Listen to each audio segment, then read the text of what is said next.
3-0 to the Arsenal. 3-0 to the Arsenal. Mate, I loved every bit of that. And yes, it's Coventry. And yes, they're most likely to go down anyway. But the Arsenal of old would have made this a 1-0, a nervy 1-0, a 0-0 in the past, you know, and even a 2-1 back in the day when I had hair, back in the day. Yeah, this was a solid performance. This is going to be a quick recap, you know, because I literally got out of bed like the Undertaker and I thought, no, I need to make a video about how I saw the game whilst it's still fresh in my head and stuff. And yeah, Kai Havertz, Saka and Odegaard with the goals. Odegaard, bro. There's a reason I've put this brother as my captain on FPL. He should have had at least another assist or 8 assists and another goal. But yeah, we looked like we were ticking. And look, I have to eat my words because before the game, in my preview, I said Rice nowhere near this team. Yeah. But he actually looked like the fittest I've seen him in a while in terms of how he moved up and down the pitch, on the ball, the passing, the cutting out play, and even defensively, all that good stuff. It's very unfortunate that Bruno has picked up a hamstring injury. Yeah, it's really annoying, bro. And the fact that Martinelli, where was he, bro? Is he definitely going now? I feel like that cements it. It just feels like, yeah, that was the nail in the coffin. Weren't even in the squad. Like, fair enough if he was on the bench, you know. But I think it was kind of telling where Zolis played the whole game of the Community Shield, if I'm not mistaken. And then Eze coming on now for the left. So I feel Martinelli's going to be going. There's rumours and whispers, apparently, Berta or whoever's in Madrid to talk to Alvarez's team. So if that's the case, I'm not going to be minding, you know. But we have to be thinking and getting a player over the line if we let a Martinelli go, bro. If we let him go and no replacement and just thinking Eze, you know, can inshallah and wing it, literally wing it. Yeah, it might be a long season going forward on that left. And I feel for Zolis because he played an amazing game. Should have had more from the game as well. But yeah, he needs help on that left, bro. As much as I really like him. And I probably think he starts most of the time. Even with Alvarez in the team. You know, Alvarez should be playing through the middle. But on the left, I think he can still do a job. All round, though, again, very quick waffle, quick review. We look great. I mean, yes, they had some slivers, you know, in terms of Coventry getting in those little pockets in the end. Very limited, though. And I did say 3-1.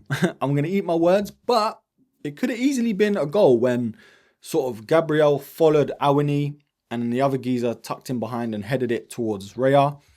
On another day, that can go in, you know. And the Mascara and Gabriel partnership is fairly new. So again, these sorts of things can happen. It's just hopefully they kick into gear before we play any big teams. I know we got, I think, Villa next. Hold on. Is Consa going to be playing his old team straight away? That's going to be mental. But yeah, in terms of stats, 64.5% possession to 33.5 to Coventry. Expected goals, 1.8 to us. Shots, 20. Shots on target, 6. Corners, 8. And I don't think we did the best on corners, although I like the switch up. You know, it weren't just bang it in there and hope Gabriel gets his head on it. Yeah, the Gabriel, that yellow card was annoying. The fact that I've got him on FPL as well, very annoying. But look, overall, I'm happy. Again, I know it's Coventry, but in the past, bro, we have made a hash of these sorts of games and made it harder for ourselves. This was very much like a champion's performance. All eyes are on us. First game of the season, under the lights, the Emirates, 8 p.m. kickoff, Friday night football. This was great. This is what we needed to do to send a message to rival fans, rival teams, managers, dogs, aunties, you name it. This was the game to do it. And I do think we do get another player or two over the line. The Consa signing looks a lot better now that we've seen how thin this team is at the moment defensively. Ben White had to play the whole game. Mascara had to play the whole game because that right side is very weak in terms of depth because Ben White is covering for Timber and Mascara would be covering for Ben White on the right.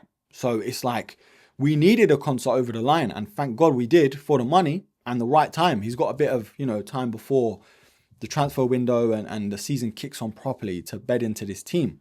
The left side though, we got cover. We got Miles Lewis-Skelly can go left back. We got Nkapie coming on for Calafiori. and they can also cover for Gabriel too. So yeah, I think the man of the match, rightly so, was Odegaard, pulling the strings. Saka had a great game, looked somewhat to his best. Havertz really impressed, won a lot of second balls and first balls. Zolis again, amazing man, amazing. There were a couple times where I feel like he was a bit selfish, or his mentality was a bit slower than the rest of the teams in terms of the pace of the ball or when and who he passed it to. Like, those little things will come good because he has to get to grips of the league, you know, in terms of pace and everything else. But overall, Miles Skelly again, Rice, amazing. Everyone was amazing apart from Gabriel. After he got that little knock, there was a shaky couple of moments, but it looked like he shook off the injury. Other than that, honestly, no complaints. The subs came on, did a decent job. Marino, great turn, great shot. Unlucky to not get a goal. Madueke doing Madueke things, you know. Bit surprised we didn't see Gyökeres in the end. Very surprised considering it's his old team and he needs a run out. Like, is there any smoke and fire to the Barcelona stuff? I'm not sure. Could it be a thing of we're giving Gyökeres to Barcelona so we can get Alvarez from Atletico?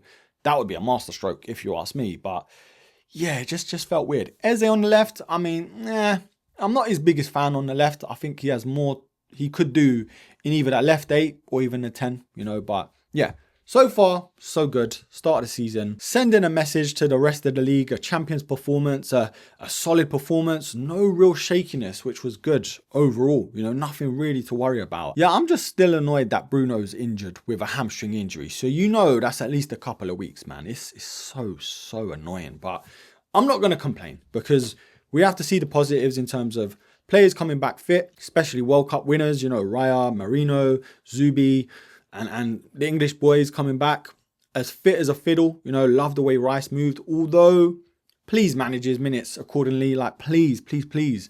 And yeah, Saka, we're going to see the best of him this season, man, I'm sure. I know Odegaard, you know, so let's see. But anyway, let me know your thoughts down below. How do you think we played? Is there any room for improvements in terms of signings, performances, systems, all that good stuff? And yeah, should we start Konsa in the next game? That would be interesting. And yes, until the next episode, like, hype, subscribe, all that good stuff. Oh, also Monday, Gunners and Giggles with Cass. Don't forget, 8 p.m. It's going to be over here this time. Subscribe to both channels because we do take turns every week hosting the podcast. And we've got a lot to talk about, man. Transfers as well. I'm sure there's going to be something happening over the weekend, hopefully. But yeah, like, hype, like I've said already. I've said that already. Anyway, until the next episode, take care.